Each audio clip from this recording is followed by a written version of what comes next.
गुर्जरों का एजेंडा था अखिल भारत में गुर्जर जाति को एसटी का स्टेटस मिलना चाहिए। उसके 2 दिन बाद ही खबर आई कि कर्नल साहब पर और डॉक्टर रूप सिंह पर 302 की धारा लगा के हत्या का मुकदमा दर्ज कर दिया गया है और उनकी गिरफ्तारी की तैयारी हो रही है। सरकार वैसे भी आंदोलनकारियों को ठिकाने का अचानक किसी ने एक सवाल उछाला, CNN नहीं उछाला था साहब, कि कर्नल साहब अगर सरकार ने यहाँ गुर्जरों की बात नहीं मानी तो आप क्या करोगे। तो उनका एक स्लिप ऑफ टंग हो गया है। ये इस कदर था कि 5000 मुस्लिम बहनों ने जम्मू कश्मीर में आंदोलन किया। गुर्जर समाज एक क्षत्रिय समाज है, वो कुछ भी सहन कर सकता है, बहन बेटियों की इज्जत नहीं सहन कर सकता, बेइज्जती सहन नहीं कर सकता। चोपड़ा कमेटी की आखिरी सुनवाई थी तो हम लगभग 2 ट्रक दस्तावेज लेके गए थे, मैं और कर्नल साहब। 4 लोगों को गोली लग गई है और वो मर गए हैं, शहीद हो गए। जो काम सरकार को करना चाहिए था वो गुर्जर समाज पे लाद दिया गया था। बिल्कुल। जैसे किसी मरीज से कहा जा रहा हो अपनी बीमारी सिद्ध करो, जैसे किसी अपंग से कहा जा रहा हो कि अपनी विकलांगता के सर्टिफिकेट जुटाओ। तत्कालीन जाट महासभा ने बहुत मदद की, भोजन पहुंचाने में, खाना पानी देने में। उस एक पत्थर की वजह से गुर्जर आंदोलन को अखबारों में छपा राष्ट्रीय शर्म है गुर्जर आंदोलन, जबकि राष्ट्रीय शर्म होनी चाहिए थी 70 साल से जिनका सर्वेक्षण नहीं हुआ।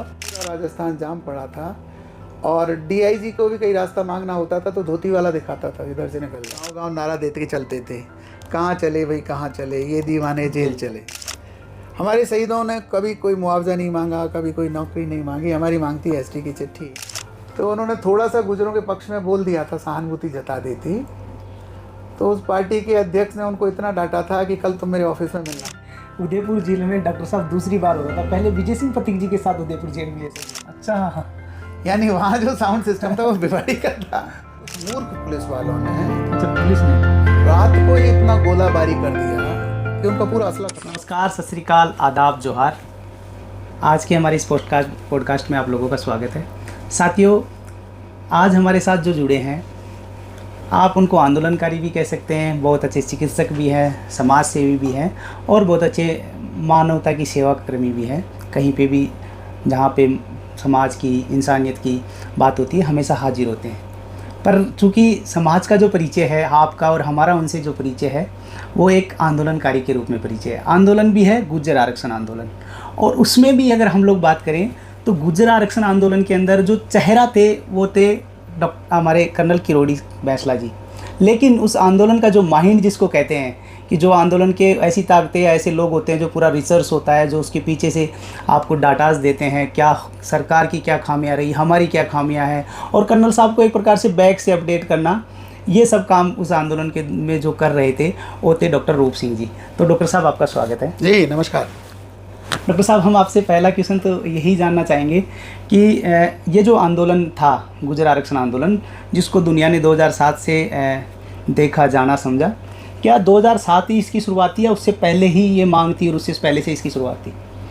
नहीं, इसकी शुरुआत तो 98-97 से ही हो गई थी, बल्कि उससे भी पहले जब आरक्षण के लाभ में लगातार बढ़ती हुई अपने समानांतर भाइयों की एक कम्युनिटी है मीणा और गुर्जर एक ही गांव में बराबर आधे आधे हिस्सेदारों की तरह रहते थे। तो 97 में गुर्जर महासभा ने दिल्ली में राष्ट्रपति जी को गुहार लगाई थी कि ST का आरक्षण मिलना चाहिए गुर्जरों को।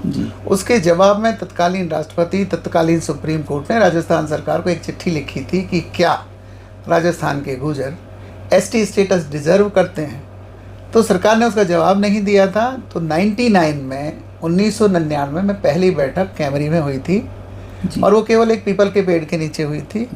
मांग ये की जा रही थी कि राजस्थान सरकार हमारे गुर्जर समाज की ST की रिकमेंडेशन केंद्र सरकार को भेजे। उसके बाद 99, 201, 202 गुर्जर महासभा, राजस्थान गुर्जर महासभा, उस समय सायर धाबाई, उनके 2-1 साल के संघर्ष के बाद में आदरणीय राम गोपाल गार्ड जी इस आंदोलन को चलाते रहे, इस मांग को चलाते रहे, क्योंकि तब तक गुर्जर समाज जान गया था कि आरक्षण के बिना हमारा शैक्षिक और राजनीतिक उन्नयन नहीं हो सकता। उसमें स्मरणीय घटना है अमरूद के बागों में, जयपुर में आदरणीय राम गोपाल गार्ड जी जब अध्यक्ष थे, उनकी अध्यक्षता में एक बैठक हुई। बैठक क्या, वो महापंचायत थी जिसमें राजस्थान भर का लाखों गुर्जर आया था। और तत्कालीन प्रेस ने ये छापा था कि इतना बड़ा गुर्जर समाज राजस्थान की राजधानी में अपनी मांग के समर्थन में पहली बार आया है और एक पत्ते का भी बिना नुकसान किए चुपचाप मांग को यहाँ सबमिट करके और वापस लौट गया है। उस महापंचायत के बाद में, चूँकि उस महापंचायत का संचालन मैं कर रहा था, मुझे अच्छी तरह याद है कि उसके कर्ता धर्ता गौड साहब जो रामगोपाल गाड जी ही थे, उपस्थित थे कर्नल साहब एज ए संभागी के रूप में, पर उनका भाषण नहीं हुआ था। और पंचायत को ये भरोसा दे के कि हम निर्णय कर लेंगे, रामगोपाल जी वहाँ धरने पर बैठ गए थे। हाँ जी। अमरूदों के बाग पर धरना चला था जी। उसी अमरूदों के बाग पर ये 4-5 दिन तक चलता रहा और राज्य सरकार ने एक उप मंत्रिमंडलीय कमेटी का गठन किया। ये आश्वासन के बाद कि हम कुछ निर्णय करेंगे, वो धरना समाप्त हो गया था। जी। तो ये बात लगभग 2001 की है, 2001 की है। 2005 में जब इसका भी उप समिति का कोई निर्णय नहीं आया तो लोग निराश होने लगे तत्कालीन गुर्जर महासभा से। तब तक ये आंदोलन को दिशा गुर्जर महासभा दे रही थी। जी। फिर एक विचार आया कि क्यों नहीं एक गुर्जर आरक्षण की मांग को लेकर अलग ही समिति बना दी जाए। जी। और उस समिति का गठन हुआ 2002 में। जी। जिसके कि संयोजक आदरणीय कर्नल किरोड़ी साहब जी नियुक्त किए। जी। 2003 में हिंडौन जी में एक महासभा हुई, हिंडौन रेलवे स्टेशन के पास में हुई। महासभा में इतनी उत्तेजना थी क्योंकि तब तक लगभग 70 सभाएं हो चुकी थी राजस्थान में और ये हॉट टॉपिक बन गया था कि गुर्जरों को आरक्षण मिलना चाहिए। तो अति उत्साही भाइयों ने रेल को रोक दिया। जी। पटरियों को नुकसान पहुंचाया और उस भारी संख्या के बल को देख के वहाँ जो भी उपस्थित पुलिस बल था वो सब नदारद हो गया। उसमें हम लोग 17 लोगों के खिलाफ FIR दर्ज हुई, रेलवे का मुकदमा हुआ। लेकिन बाद में राज्य सरकार के गृह सचिव और एक और IAS थे, वो वहाँ पर हेलीकॉप्टर से मीटिंग करने पहुँचे और ये बताया गया कि साहब सरकार वार्ता के द्वारा इसका कुछ हल निकालेगी। जी। तो वो आंदोलन वहीं स्थगित हुआ, उसके मुकदमे हम पर चलते रहे। ये कहानी है 2005 की। जी डॉक्टर साहब, वहाँ उसके बाद में अपन आते हैं। उससे पहले मेरा आपसे व्यक्तिगत क्वेश्चन तो यही था कि आप इस आंदोलन से कब जुड़े, क्योंकि मैं आपके ऊपर जो मैंने पढ़ा समझा देखा आपको, तो ये पता चला राजस्थान के ग्रामीण इलाकों में डॉक्टर थे और विशेषकर उन क्षेत्रों में डॉक्टर थे जो गुजर बाहुल्य क्षेत्र थे। तो वहाँ से प्रेरणा मिली या फिर बाद में कहीं आके प्रेरणा मिली? नहीं, देखिए गुर्जर कम्युनिटी में जब मेरा प्रवेश हुआ मेडिकल कॉलेज में 1979 में जी, तो हमारे सीनियरों में पूरे राजस्थान में केवल 2 डॉक्टर थे। आपसे सीनियर बस? पूरे राजस्थान में डॉक्टर के नाम पर। अच्छा। एक डॉक्टर गुजराल साहब थे, एक डॉक्टर महेंद्र सिंह जी थे। जी। और तीसरे फिर आप बने? तीसरे में बना। हमें यूँ लगता था कि स्वतंत्रता दिलाने वाली कम्युनिटी में टीचर, लेक्चरार, अधिकारी हैं क्यों नहीं। हमारा कोई रिजर्वेशन नहीं था, मैं तो मेरिट से ही आया था। तो मेडिकल कॉलेज की लाइफ से ही हम समाज सेवा में रुचि थी, अपनी मनोइच्छा थी। मेडिकल स्टूडेंट रहते हुए भी हमने अजमेर GCA के पास में एक गुर्जर हॉस्टल की स्थापना भी की थी उस समय। अच्छा। प्रोफेसर नरेंद्र बढ़ाना उस समय हमारे साथ ही थे। ये अभी जो गुजर हॉस्टल चल रहा है ये वाला है या अजमेर में? वो फिर बाद में स्थानीय विवादों में फंस गया, लेकिन बन नहीं पाया वो पूरा। लेकिन ये रुचि पहले से ही थी और तभी से हम सभाओं में, मेलों में, सामाजिक कार्यों में, तत्कालीन उपराज्यपाल गोविंद सिंह जी उस समय अजमेर से मंत्री हुआ करते थे। बिल्कुल। वो भी मीटिंगें करते रहते थे। तो हमारा ये वहीं से जुड़ा हुआ। था। जी डॉक्टर साहब, 2005 की आप बात कर रहे थे, तो 2003 के वो रेल रोको आंदोलन मतलब जो महासभा के बाद में हुआ, उसके बाद में 2005 से 2007 में जब भारी विद्रोह होता है, उसके बीच में क्या तैयारियां रही होंगी? 2005 में गृह सचिव थानवी जी बड़े अच्छे आदमी थे और वो सरकार की तरफ से पूरा आश्वासन दे के गए थे कि आपकी चिट्ठी चली जाएगी। जी। उस समय से सारा आंदोलन इस बात पर आके सिमटता चला जा रहा था कि गुर्जरों को ST में योग्य है ऐसी रिकमेंडेशन राजस्थान सरकार केंद्र को भेज दे। जी। केंद्र के सामाजिक कल्याण विभाग ने भी यही उत्तर दिया था कि आपकी राजस्थान से रिकमेंडेशन आ जाए, हम आपको आरक्षण दे देंगे। लेकिन ये 2006 में भी नहीं हुआ। 2007 का भी काफ़ी समय निकलता जा रहा था। लेकिन हम इस बीच में गांव-गांव, तहसील, मेले खेले, बात बारात, इनमें समय मीटिंग करते रहते थे। लगभग 200-250 मीटिंगें की थी 2005 और 7 के दरमियान, उस डेढ़ साल में। और लोग अपने अपने साधनों से आते थे, सब, एक छोटे बच्चे से लेके बड़े से उनमें सब में जोश था, उमंग थी। तब गुर्जरों का एजेंडा था अखिल भारत में गुर्जर जाति को ST का स्टेटस मिलना चाहिए। अच्छा, पूरे भारत की मांग थी? पूरे भारत की मांग थी आपने, जो आज तक लोगों को पता नहीं। इस मांग का आधार था लोक्यूर कमेटी, जो कि 1962 और 1965 में गठित हुई थी। जी। वो संसद में धूल चाटती रही।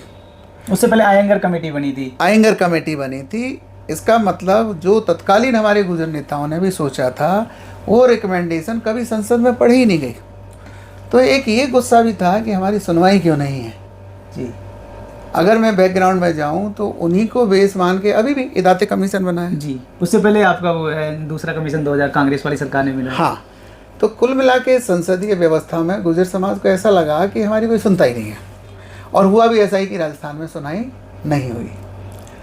आरक्षण संघर्ष समिति हिंडौन रेल रोको के बाद में पूर्णतः कर्नल साहब के संयोजन में काम करने लगी, क्योंकि गुर्जर महासभा बैकग्राउंड में चली गई, क्योंकि वो इस एजेंडे पे पीछे हट गई थी। और हिंडौन के आंदोलन में कर्नल साहब का एक चेहरा, एक समाज में ऊर्जा फूंकने वाला, एक फौजी ईमानदार चेहरा इस तरह से उभर के आया। तो हम सब युवाओं को भी और ग्रामीणों को भी बहुत पसंद था इस तरह का आचरण। सुनवाई भी होने लगी, लेकिन जब पता चला कि 1.5 साल बाद भी कोई सुनवाई नहीं हुई है जी, तो हमारे 5-7 भाई ही थे तब तक आरक्षण संघर्ष समिति में। अच्छा, और उन्होंने इतनी मेरे अलावा जो बाकी थे वो सब फौजी थे। आदरणीय कर्नल साहब जी, फौजी रिटायर्ड कर्नल, फिर हमारे कैप्टन हरप्रसाद तंवर साहब जी, एक कैप्टन भीम सिंह साहब थे, एक कैप्टन विजेंद्र सिंह जी थे, एक कैप्टन जगराम जी थे। कहना नहीं होगा, कहीं ना कहीं जो एक्स आर्मी वाला फैक्टर था ना, जी जी, वो ये था। बहुत सारे लोग तो मेरे को मजाक भी कहते रहते कि डॉक्टर तुम ये भूल से फंस गए हो इधर या, लेकिन वो सफल रहा। वो लोगों का विश्वास था। फौजी ईमानदार होते हैं, फौजी संघर्षशील होते हैं। तो वो 5-7 लोग भी अपने स्वयं के खर्चों से जगह जगह यात्रा करते, और ये दौराने मीटिंग चलता जा रहा था। हमारे समाज में बहुत ज़्यादा बड़े बड़े संगठन और लिखित संगठनों का, लिखित कोर्स का ऐसा प्रचलन नहीं था। और डॉक्टर साहब ये सब आप अपने खर्चों से ही कर रहे थे? हाँ, हमारे पास कोई संकलित खर्चा नहीं था, हम सब अपने कष्ट कमाई का खर्चा करते थे। उस दौरान 2007 में मेरी यही पोस्टिंग थी। अच्छा, मैं भी जगह जगह पोस्टिंग करते हुए भिवाड़ी में आ गया था तब तक। सरकार वैसे भी आंदोलनकारियों को ठीक नहीं कर उस समय 2007 के आंदोलन की घोषणा हुई और जयपुर को चारों तरफ से हाईवेज को जाम करने की योजना कर्नल साहब ने जी संगठन को और पूरे समाज को दी। पहला जाम इधर लगना था पीपल खेड़ा में। ये पीपल खेड़ा आगरा और जयपुर का मार्ग है जी। दूसरा जाम टोंक में लगना था जी, जो कि कोटा और वहाँ का मार्ग है। तीसरा अजमेर पे लगना था और चौथा सीकर से आने वाले मार्ग पे लगना था। बहरहाल चूँकि जगरोटी इधर ज़्यादा है तो पीपल खेड़ा पर भारी से भारी संख्या होने का दबाव बनता जा रहा था। सरकार के पास भी ऐसी योजनाएं थी और ज़्यादातर काम करने वाले उसी क्षेत्र से थे, संघर्ष उसी क्षेत्र से थे। ये हमारे सारे कैप्टन साहब, सूबेदार साहब, हवलदार साहब वहीं से थे। वहीं से हाँ, मैं भी वहीं से हूँ। मेरा गांव चांदन गांव है, करौली जिला है। लेकिन अपने गांव से निकले हुए मैं 79-77 से छोड़ा हुआ था, पर एक लगाव था। मैं हर महीने में जाता ही हूँ, महीने में 4 बार जाता हूँ। उस समय आरक्षण संघर्ष समिति के आधिकारिक प्रवक्ता श्री सूबेदार विजेंद्र सिंह जी थे जी। और आंदोलन की तिथि यानी 27 मई से 2 दिन पहले ही सरकार ने धरपकड़ चालू कर दी। बिल्कुल, सारे टेंट हाउस बंद कर दिए, सारे साउंड सिस्टम बंद कर दिए और हमारे प्रवक्ता जी को भी गिरफ्तार कर लिया। अच्छा, गिरफ्तारी कर्नल साहब की और कैप्टन साहबों की भी होने, फौज वहाँ पर पहुँची, आर्मी मेरे भी ग्रामीण घर पे पहुँची थी। पर ये संयोग की बात है कि मुझे सूचना मिली कि यहाँ कोई साउंड सिस्टम नहीं है, यहाँ तो कोई टेंट भी नहीं है। तो हम एम्बुलेंस में सामान रख के और भिवाड़ी से लेके गए थे। अच्छा, यानी वहाँ जो साउंड सिस्टम था वो भिवाड़ी का था और हम वहाँ चिकित्सा के हिसाब से अपने आप को प्रेजेंट करने गए थे।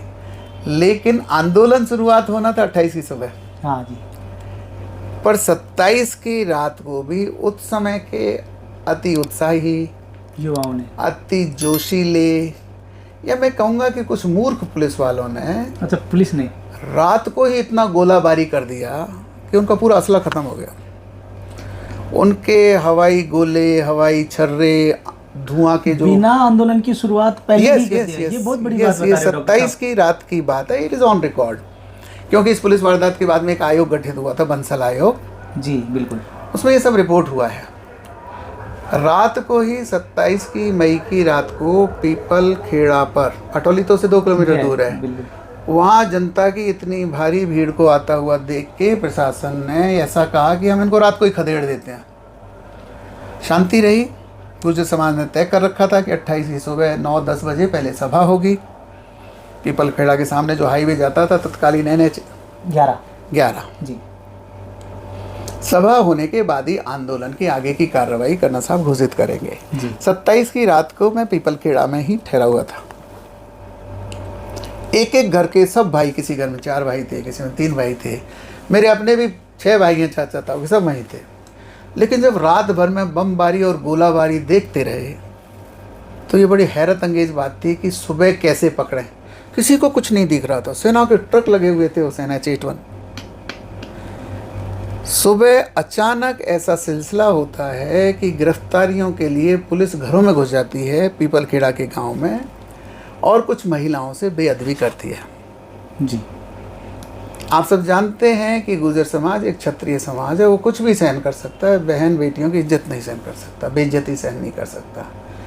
और अचानक एक तरफ हुल्लड़ हुआ, जनता, जो भी जनता वहाँ उपस्थित थी वो पुलिस पे टूट पड़ी। उस समय तक, ये 8 या 9 बजे का समय होगा जी, पुलिस का बल बहुत ज़्यादा था, ग्रामीणों की संख्या उसके से 100-200 होगी। लेकिन महिला पुरुष जब आपस में ये झड़प होने लगी, तब तक अचानक पता चला, गांव पीपलखेड़ा और हाईवे में 1-2 किलोमीटर का फ़र्क है, तब तक पता चला कि 4 लोगों को गोली लग गई है और वो मर गए हैं, शहीद हो गए। थोड़ी देर बाद और खबर आई कि कुछ दूर पर एक सिपाही की भी डेथ हो गई है, वहाँ ग्रामीण या अनजान कुछ लोग थे, तो ऐसे हो गया है। फिर तो इस आग को भड़कने में टाइम नहीं लगा। जो लोग रात को सड़क के दोनों तरफ रुके हुए थे, उनको आग की तरह खबर फैली, तो लाखों लाखों लोग सड़क पे उमड़ते देख के पुलिस, सेना, उसके वज्र दल, वो सब ड्रॉन हो गए, भागते हुए देखे गए। तब तक कोई मीडिया भी नहीं था, और 11-12 बजे तक उन लाशों के पास ही हताश निराश हम सब लोग वहाँ बैठ गए। कुछ सूझ नहीं रहा था कि क्या करना चाहिए था, कोई योजनागत तैयारी नहीं थी कि क्या करना चाहिए था, पर उन शहीदों की बॉडी को देख के लगभग हर व्यक्ति वहीं पर पत्थरवत बैठ गया, और यूँ ये धीरे धीरे शाम हो गई। तो फिर आपको ऑफिशियली प्रवक्ता भी वहीं से, क्योंकि आपके प्रवक्ता जेल में थे, मैं देखता हूँ उस दौरान जो मीडिया से बातचीत हो रही है वो आप ही कर रहे थे। सही बात यह है कि हमारा पूरा समाज ही चारा गोचर है, खेती किसानी वाला है, तो मुझे इस बात का अभिमान तो नहीं है, लेकिन मुझे फ़ख्र है इस बात का कि ऐसे समय हम कौम के काम आए। प्रवक्ता जैसा कोई पद भी नहीं था, वहाँ किसी को तो बोलना ही था। बिल्कुल। तो मीडिया वालों ने घेर लिया, तो हमारे पहला अनुभव था कि इस बात को कोई तो पहुँचाएगा, सही डिलीवरी भी हो। बाद में एक मुख्यमंत्री ने मेरे साथ ये शेयर भी किया कि डॉक्टर, वो तो भीड़ थी, उसको तो हम कभी भगा देते, लेकिन आप लोगों की वाणी ने और आप लोगों के समाज के संयम ने इसको आंदोलन बना दिया। ये बड़ी बात है। तो ये अब समय अचानक ये जिम्मेदारी गले आ गई। फिर तो मौत सामने थी और इधर वाणी थी, पर उस वाणी में उन लाखों लाखों लोगों की ताकत जुड़ गई थी। जी डॉक्टर। ये फिर सिलसिला अगले दिन और अगले दिन वहीं बैठे रहे उस धूप में। लगभग टेम्परेचर हुआ करता होगा उस समय 40 डिग्री। इसके लिए डॉक्टर साहब बीबीसी ने भी लिखा है कि भारत की, मैं उसका एक वो पढ़ रहा था, छोटा पैराग्राफ है उस दौरान का रिपोर्टिंग का, उसमें वो लिख रखे हैं बीबीसी इंग्लिश में कि इंडिया की पॉलिटिकल पार्टीज और धर्म संप्रदायों के जो लोग हैं उनमें इतनी ताकत नहीं कि 50 डिग्री सेंटीग्रेड पे इतने लोगों को इतने दिनों तक लेके बैठे रहे बिना किसी तामझाम के। मैं समझता हूँ पहली बार समाज को वोकल होने का जी, और इस चोट का एहसास हुआ था कि सत्ता कितनी निर्दयी हो सकती है, और उन लोगों पे भी निर्दयी हो सकती है जिन्होंने भारत को आज़ाद करवाया हो। गुर्जर समाज के डीएनए में है, एक बार खून देख लेता है तो मैदान नहीं छोड़ता, चाहे सामने तोप लगा दो चाहे गोली लगा दो। ये बात 10 साल बाद के मुख्यमंत्री को समझ में आई। ये आंदोलन तो 15 साल से चल रहा है ना, लेकिन जब बाद में दूसरे मुख्यमंत्री आए गहलोत जी, तो उन्होंने एक नीति ही अपना ली। चूँकि गुर्जरों का ये डीएनए है, इसलिए आंदोलन कहीं पर भी हो पुलिस को 10 किलोमीटर दूर रखते थे, वर्दी में पुलिस को नहीं भेजते थे, डंडा कोई नहीं दिखाते थे, पुलिस वालों को निर्देश होते थे अभी तभी ऐसे नहीं बात कर जाएगा। तो तीसरे दिन राज्य सरकार के 2-3 मंत्रियों का एक प्रतिनिधिमंडल दौसा आया जी, और उन्होंने बातचीत के लिए एक प्रतिनिधिमंडल की मांग की संघर्ष समिति से। तो आदरणीय कर्नल साहब ने हमें और 4-5 सूबेदार, कैप्टन, उन सबको दौसा भेजा। बातचीत चालू करने का एक तरीका निकला। वो भी तब निकला जब समिति इस बात के लिए मान गई थी कि जो शहीद हुए हैं उनका पोस्टमार्टम हो जाए और उनका संस्कार हो जाए जी।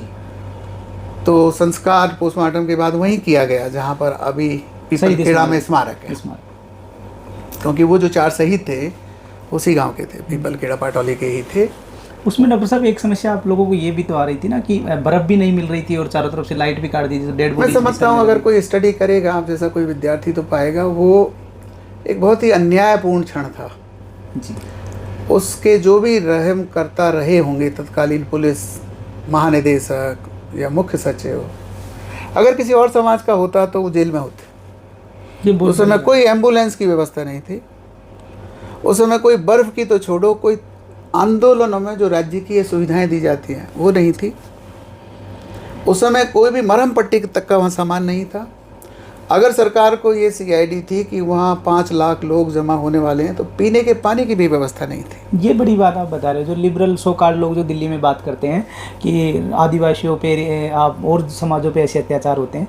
मैं कहता हूँ गुजर आरक्षण आंदोलन पे आपके पैरामिलिट्री फोर्सेज और पुलिस ने जैसे लोगों को मारा, और जो आप बता रहे हो कि राज्य सरकार का जो रवैया था, भारत के और आंदोलनों में आप देखते हो ऐसा कभी किसी के साथ नहीं हुआ।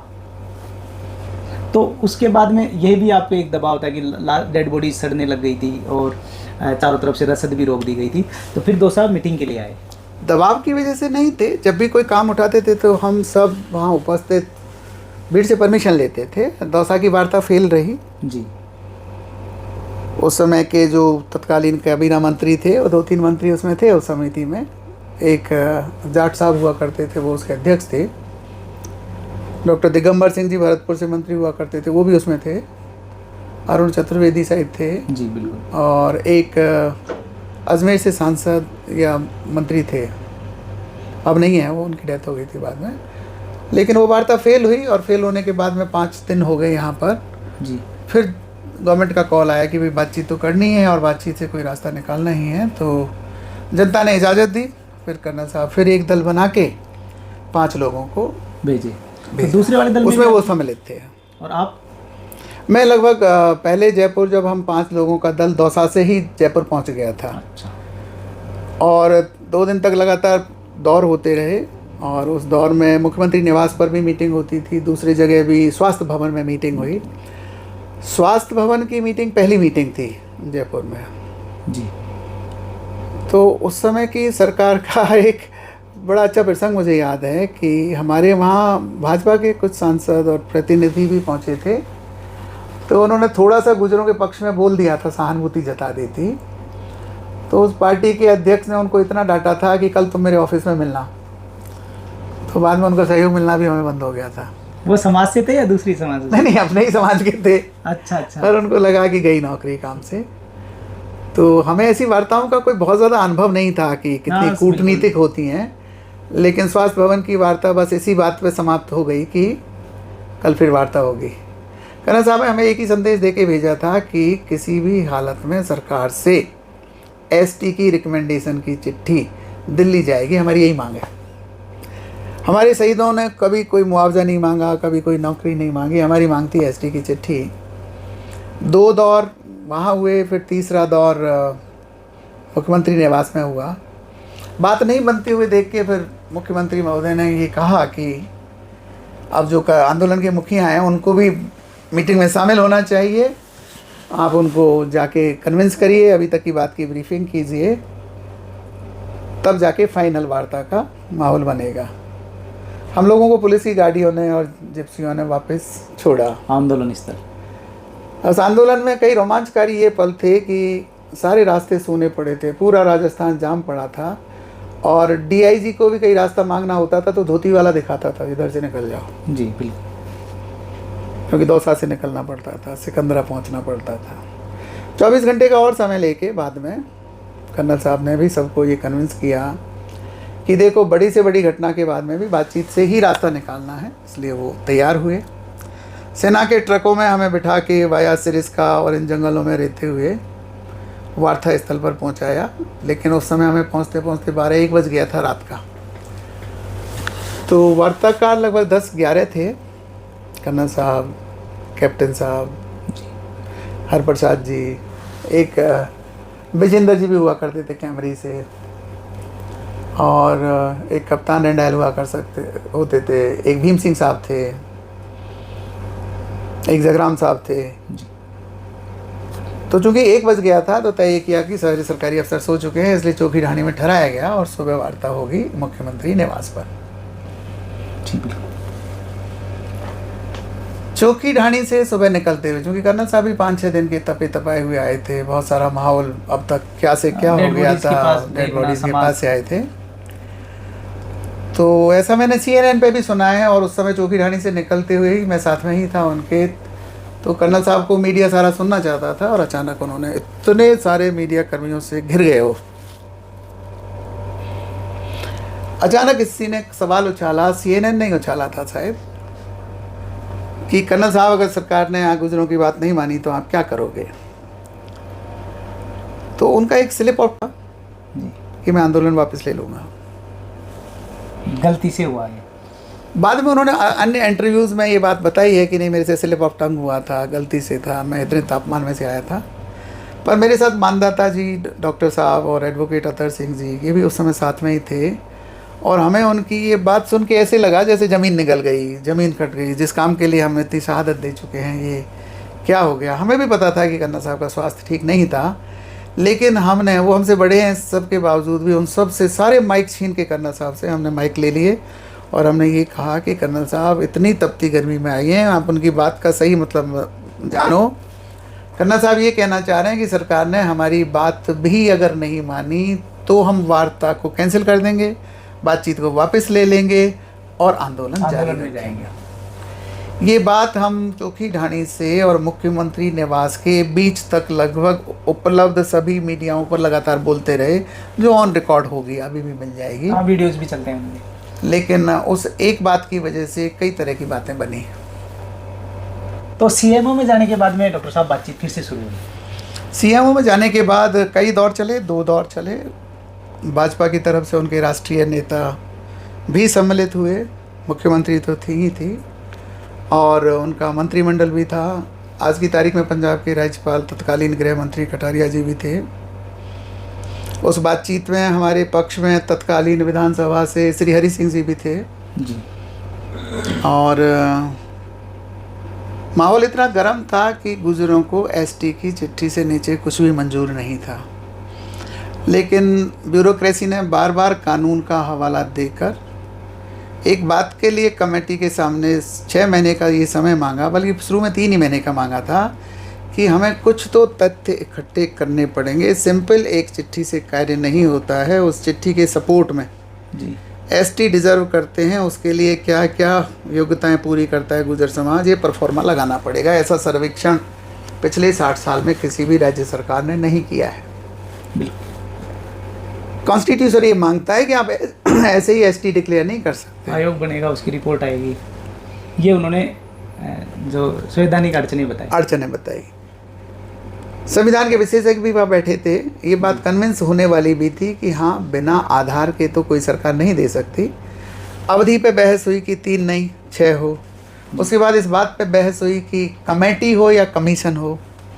हमारी मांग थी कि सरकारी अधिकृत कमीशन होना चाहिए। बहुत बढ़िया। सरकार ने हमारी ये बात भी दरकिनार कर दी और उन्होंने तत्कालीन चोपड़ा कमेटी का गठन किया। जी। चोपड़ा कमेटी 3 महीने में अपनी रिपोर्ट दे देगी, ST स्टेटस पर आपका सर्वेक्षण दे देगी।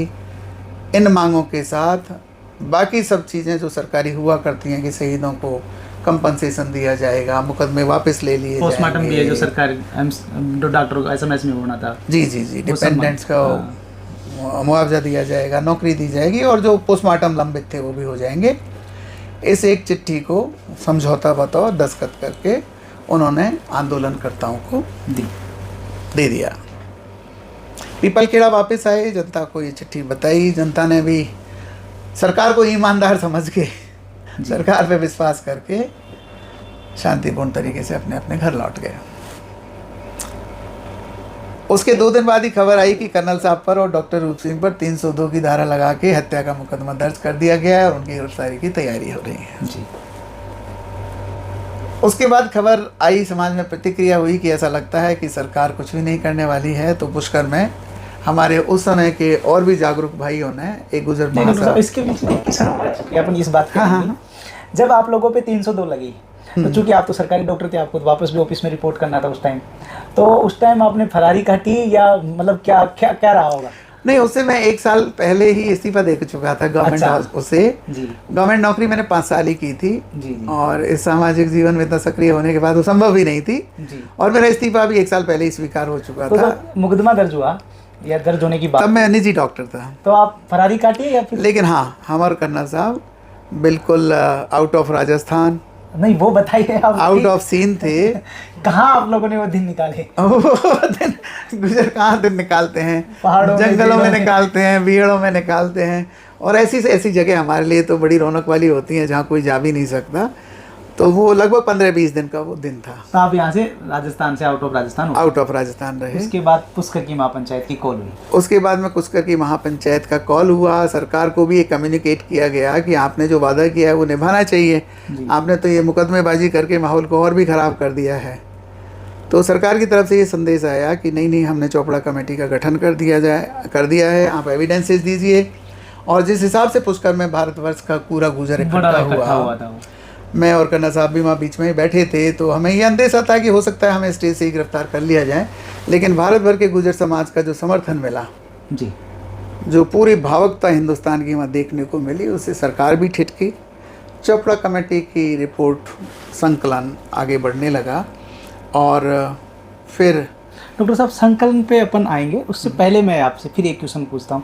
आपने भारतवर्ष के गुजरों का जिक्र किया और हम भी देखते हैं कि उस दौरान कश्मीर में, उत्तराखंड में, उत्तर प्रदेश में, हरियाणा में, मध्य प्रदेश में गुजर आरक्षण आंदोलन के समर्थन में कहीं बसें जाम हुई, कहीं रोड रुके, कहीं रेल रुकी, कहीं प्रदर्शन हुए, ज्ञापन हुए, यहाँ तक कि पानीपत में तो फायरिंग भी हुई और शहीद भी हुए जी। तो वो आपका पहले से कोऑर्डिनेशन था या सिर्फ खून के दर्द को देखे खून ने उबाल मारा था? नहीं, अगर मैं सच्चाई कहूँ तो पहले कोई कोऑर्डिनेशन नहीं था जी। अन्य अन्य प्रांतों में जाके मीटिंग करने जाते थे, लेकिन वहाँ कोई हम समिति की उपशाखा गठित करके आते हों ऐसा नहीं था जी। लेकिन ये जो एक गुजर डीएनए है जी, जैसे खून का दर्द जो है, खून का दर्द था, उस चक्कर में चंडीगढ़ से आने वाले रोड पर पानीपत के पास हमारे 2 जवान शहीद हुए जी। चुलकाना गांव के थे, जवान बच्चे थे। एक बच्चा गाजियाबाद में भी मेरठ के आसपास शहीद होते होते ही बचा, वो ट्रेन से गिर गया था, ट्रेन रोक दी थी उन लोगों ने। लेकिन ये जो आपने बताया खून का रिश्ता है, ये इस कदर था कि 5000 मुस्लिम बहनों ने जम्मू कश्मीर में आंदोलन किया। ये बहुत ऑन रिकॉर्ड बात थी डॉक्टर साहब, बहुत अच्छी बात आप लोगों ने बताई। देखिए धर्म का द्वंद भी अलग अलग है, क्योंकि हम लोग हिंदू रीति रिवाज को मानने वाले हैं और वो इस्लाम की रीति रिवाज को मानने वाले हैं, लेकिन खून के रिश्ते की वजह से वो। इसी तरह से सूरत में गुजर आंदोलन के समर्थन में लोग सड़क पर निकले। किसी एक भाई ने, वहाँ मसाला वाला भाई थे, कॉल दे दिया और सड़क पर निकले कि गुजर आंदोलनों के जो अत्याचार हो रहा है आंदोलन में, उसके समर्थन में गुजर सब सड़क पे आ जाएं। तो बाद में पता चला कोई ढक्कन वाला, कोई झुंझुन वाला, ऐसे वहाँ सरनेम होते हैं, पर वो सब गुजर थे। और ये बात भी हमारे लिए बड़ी लोमहर्षक थी कि डीएनए किस रूप में काम आता। मथुरा में भी ट्रेन रोकी, मथुरा में छापा में एक घटना हुई एक गांव में, जहां उद्वेलित लोगों ने किसी ट्रेन पर पत्थर मार दिया। उन्होंने मारा, किसी और ने मारा, पर कई बार हैरत होती है कि उस एक पत्थर लगने से उस समय के किसी जज ने गुजर आंदोलन को राष्ट्रीय शर्म का विषय घोषित किया। अगर आज की शर्म को देख लें तो आत्महत्या कर लेनी चाहिए ऐसे जज को, किसी को। ये बहुत गहरी बात कह रहे हैं। उस एक पत्थर की वजह से गुजर आंदोलन को अखबारों में छपा, राष्ट्रीय शर्म है गुजर आंदोलन, जबकि राष्ट्रीय शर्म होनी चाहिए थी 70 साल से जिनका सर्वेक्षण नहीं हुआ, जिन्होंने देश को आज़ादी दिलवाई, जिसकी पूरी कम्युनिटी को स्वतंत्रता सेनानी का दर्जा मिलना चाहिए था। तो कभी कभी इतिहास में ऐसे भी मंजर आते हैं। तो डॉक्टर साहब फिर से चोपड़ा कमेटी पे अपन आते हैं। चोपड़ा कमेटी के गठन के बाद आप लोगों ने वहाँ कहाँ से तो तथ्य जुटाए और किस प्रकार के तथ्य वहाँ दिए? जो काम सरकार को करना चाहिए था वो गुजर समाज पे लाद दिया गया था। बिल्कुल। जैसे किसी मरीज से कहा जा रहा हो अपनी बीमारी सिद्ध करो, जैसे किसी अपंग से कहा जा रहा हो कि अपनी विकलांगता के सर्टिफिकेट जुटाओ। मतलब 2-3 घटनाएं हैं जो बड़ी अजीब हैं जी। चोपड़ा जी खुद भी कई तहसीलों में जाते थे, और जब सिरिस्का और क्रिस्का अलवर में आए जी, हमारी टीम उन झाड़ों में से उनको ले जाते वहाँ पहाड़ के ऊपर पहुँची, तो उन्होंने कलमबद्ध किया है जी, चोपड़ा रिपोर्ट में लिखा हुआ है आखिरी पेज पर कि मैं कल्पना नहीं कर सकता। वो रो पड़े इस बात पे कि गुजर अभी भी मध्यकालीन योगीन जैसी ज़िंदगी जी रहा है। वहाँ पर पशु से भी बदतर जीवन गुजरों का है, और उनका बस चले तो वो अभी सैंक्शन कर दें, पर चूँकि वो केवल रिपोर्ट बनाने वाले व्यक्ति थे, सरकार नहीं थे। इसी तरह से हर तहसील से हमारे भाई खुद ही सीडी बनाते, खुद ही एविडेंस लाते, खुद ही कागज़ लेते, पुराना कोई चिट्ठी पत्ती, सारी एविडेंसेस लेके जब चोपड़ा कमेटी की आखिरी सुनवाई थी तो हम लगभग 2 ट्रक दस्तावेज लेके गए थे, मैं और कर्नल साहब। और फोटो भी है उसकी, हाँ, अखबार में भी छापी है वो।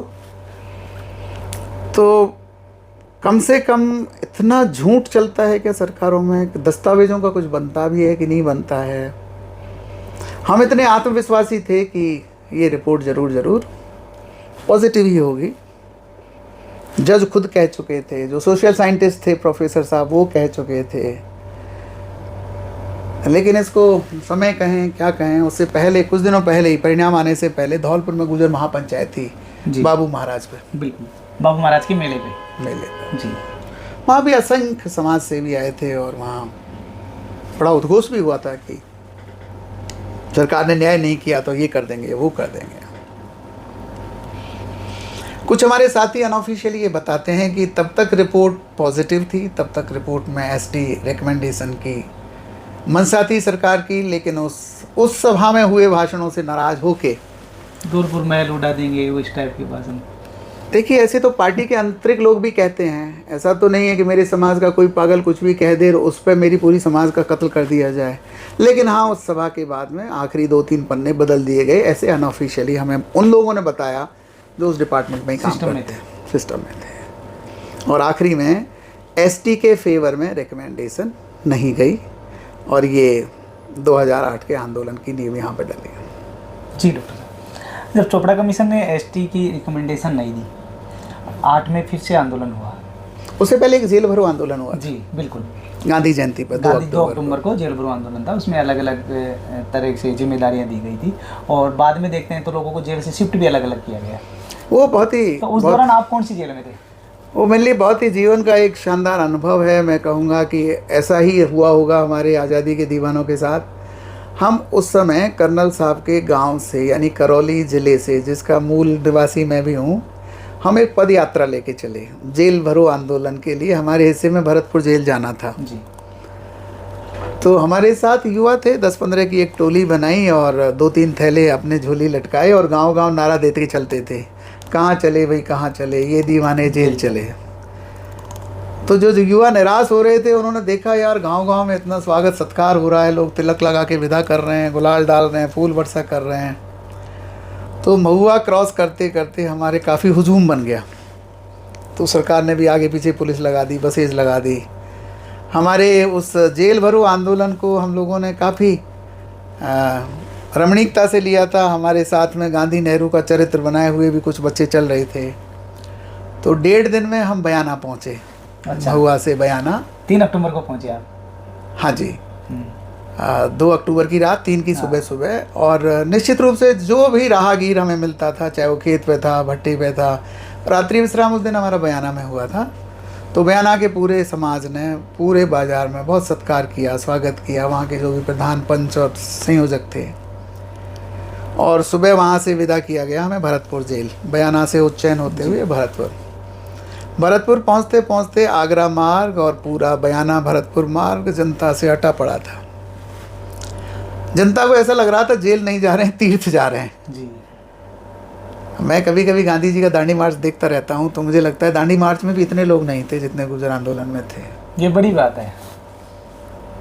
कितना देश का मीडिया कवर कर रहा था मुझे नहीं मालूम, उसका हमें कि कितनी रिपोर्ट हमारे पास में नहीं है या हैं, आप रिसर्च वाले हो, आप करेंगे। लेकिन भरतपुर जेल पहुंचते पहुंचते ये जनता का समुद्र इतना था कि कर्नल साहब उस समय थे राजसमंद, राजस्थान के दूसरे कोने, और उनको लगा यार ये छोटा सा लड़का लीड कर रहा है, इतनी बड़ी जनता को कोई गलती ना हो जाए। तो हमारे लोगों ने उनसे निवेदन किया, तो वो राजसमंद से चलते चलते भरतपुर पहुँचे और मैं और कर्नल साहब दोनों भरतपुर की जेल में बंद थे। उन्होंने वहाँ भी सभा की थी देवकी नंदन काका जी के साथ? हाँ, वहीं से आ रहे थे। और जब हमें जेल में बंद कर दिया गया था तो सब लोग जेल में नहीं आ सकते थे, जेल में 1000, 2000, 3000 लोगों को रखा जा सकता था। लेकिन बाकी लोग भी घर नहीं लौटे। बाकी लोग आसपास के मकानों पर, छतों पर, और वहाँ तत्कालीन जाट महासभा ने बहुत मदद की भोजन पहुँचाने में, खाना पानी देने में, जाट और गुजरों का भी भाईचारा होता है उसको निभाने में। और रात भर वहाँ गुजर गीत होते रहे छतों पर। मतलब पूरा भरतपुर 1.5 दिन तक गुजर संस्कृति के गीत सुनता रहा। अंदर जेल वाले जेल में सुनते रहे और बाहर वाले बाहर सुनते रहे। जेल कैसे उत्सव बन सकती है, ये मेरी उस समय की अनुभूति है। 1.5 दिन 2 दिन तक भरतपुर तो सीवर जेल है, बहुत बड़ी जेल है, लेकिन वहाँ का प्रशासन पस्त हो गया जी। उन्होंने सरकार से मदद मांगी होगी जी। तो 3rd डे हमें सुबह के 4 बजे, 3 और 4 बजे के बीच में 30-40 जीप आके रुकती हैं जेल में, और एक गाड़ी में एक आंदोलनकारी और 4-5 पुलिस वाले, दूसरी गाड़ी में दूसरा आंदोलनकारी और 4-5 पुलिस वाले। इस तरह से हमसे पूछा गया, भाई हमने पूछा कहाँ ले जा रहे हो, उन्होंने कहा गुप्त मिशन है। तो एक बार तो आया कि ये अब टुकड़े टुकड़े करने वाले हैं, लेकिन कोई चारा नहीं था। सरकार होती है। कर्नल साहब भी एक में थे, मैं दूसरी में था, कोई तीसरी में था। मुझे वहाँ से चित्तौड़गढ़ होते हुए उदयपुर जेल शिफ्ट किया गया। पूर्व से आपको साउथ ले गए, ईस्टर्न राजस्थान से। और उसमें शायद पूरा दिन लग गया था। और चित्तौड़ में ले जाके जंगलों में हमारी अदला बदली हुई। मतलब इधर की पुलिस वापस आनी थी, वहाँ की पुलिस को हमें वो एरिया भी गुजर बाहुल्य लेना था।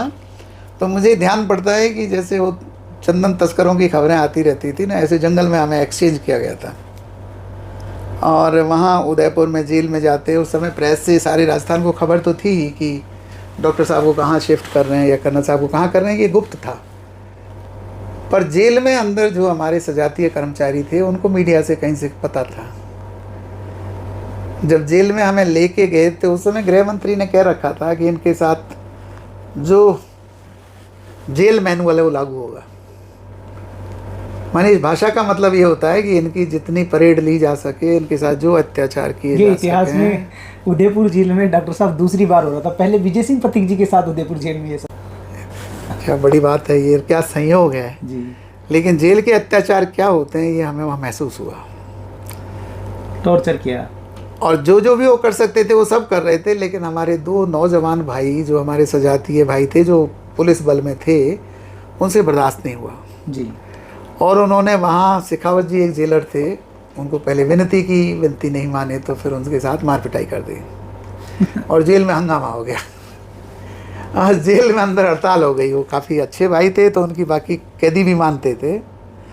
मतलब हाल ये हुआ था कि मैं तो बैरक में था और बाकी सारे कैदी बाहर मैदान में जेलर हाय हाय, जेलर हाय हाय, ऐसा माहौल बना हुआ था। खैर सरकार तक बात पहुंची और उन दोनों लड़कों को सस्पेंड कर दिया गया था। तो मैंने भी धरना दिया जेल में और मैंने कहा मैं तभी पार्टिसिपेट करूंगा आगे जब आप पहले इनको बहाल करो। सरकार ने बहाल किया उनको। तो एक दिन हम वहाँ फिर जेल में रहे। फिर तीसरे दिन अजमेर जेल में शिफ्ट किया गया जी। और अजमेर जेल में शिफ्ट करते हुए इस संदेश के साथ जेल में गए थे कि वहाँ वार्ता होगी जी। तब तक अन्य जेलों से भी अजमेर जेल में बाकी क्रांतिकारियों को, आंदोलनकारियों को ले आया गया था। कर्नल साहब ने समाज के कुछ अन्य मौजूदा लोगों की भी लिस्ट दी ताकि वो भी अजमेर जेल में वार्ता में सम्मिलित हों। उनमें प्रमुख ये काका जी भी थे, तत्कालीन अपने जो अंतर्राष्ट्रीय तीर्थ है पुष्कर के महंत, उनके महंत भी थे और भीलवाड़ा के भी महंत जी थे, भूदेव दास जी भी थे। तो उस वार्ता के बाद में वो जेल भरो आंदोलन स्थगित हुआ। तो